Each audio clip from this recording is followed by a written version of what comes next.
بسم الله الرحمن الرحيم.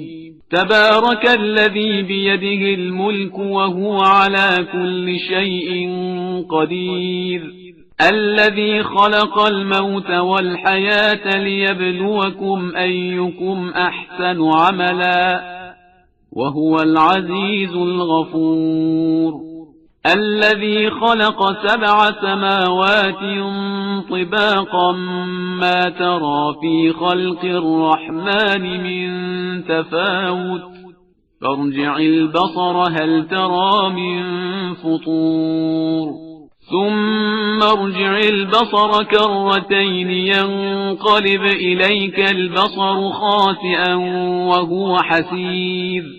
ولقد زينا السماء الدنيا بمصابيح وجعلناها رجوما للشياطين وأعتدنا لهم عذاب السعير.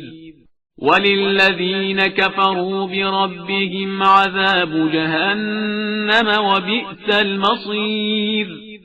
إذا ألقوا فيها سمعوا لها شهيقا وهي تفور، تكاد تميز من الغيظ، كلما ألقي فيها فوج سألهم خزنتها ألم يأتكم نذير، قالوا بلى قد جاءنا نذير فكذبنا وقلنا ما نزل الله من شيء إن أنتم إلا في ضلال كبير.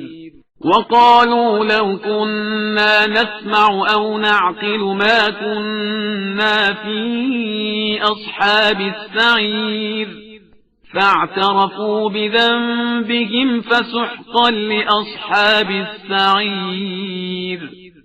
إن الذين يخشون ربهم بالغيب لهم مغفرة وأجر كبير. وأسروا قولكم أو اجهروا به إنه عليم بذات الصدور. ألا يعلم من خلق وهو اللطيف الخبير. هو الذي جعل لكم الأرض ذلولا فامشوا في مناكبها وكلوا من رزقه وإليه النشور. أأمنتم من في السماء أن يخسف بكم الأرض فإذا هي تمور، أم أمنتم من في السماء أن يرسل عليكم حاصبا فستعلمون كيف نذير. ولقد كذب الذين من قبلهم فكيف كان نكير.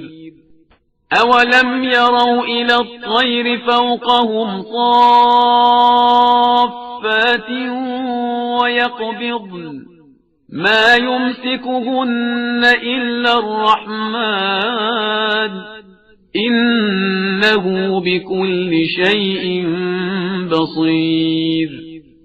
أمن هذا الذي هو جند لكم ينصركم من دون الرحمن إن الكافرون إلا في غرور.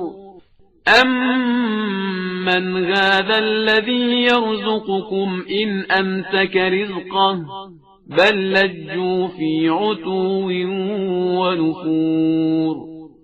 أفمن يمشي مكبا على وجهه أهدى أمن يمشي سويا على صراط مستقيم. قل هو الذي أنشأكم وجعل لكم السمع والأبصار والأفئدة قليلا ما تشكرون. قل هو الذي ذرأكم في الأرض وإليه تحشرون. ويقولون متى هذا الوعد إن كنتم صادقين قل إنما العلم عند الله وإنما أنا نذير مبين فلما رأوه زلفة سيئت وجوه الذين كفروا وقيل هذا الذي كنتم به تدعون قل أرأيتم إن أهلكني الله ومن معي أو رحمنا فمن يجير الكافرين من عذاب أليم قل هو الرحمن آمنا به وعليه توكلنا فستعلمون من هو في ضلال مبين قل أرأيتم إن أصبح ماؤكم غورا فمن يأتيكم بماء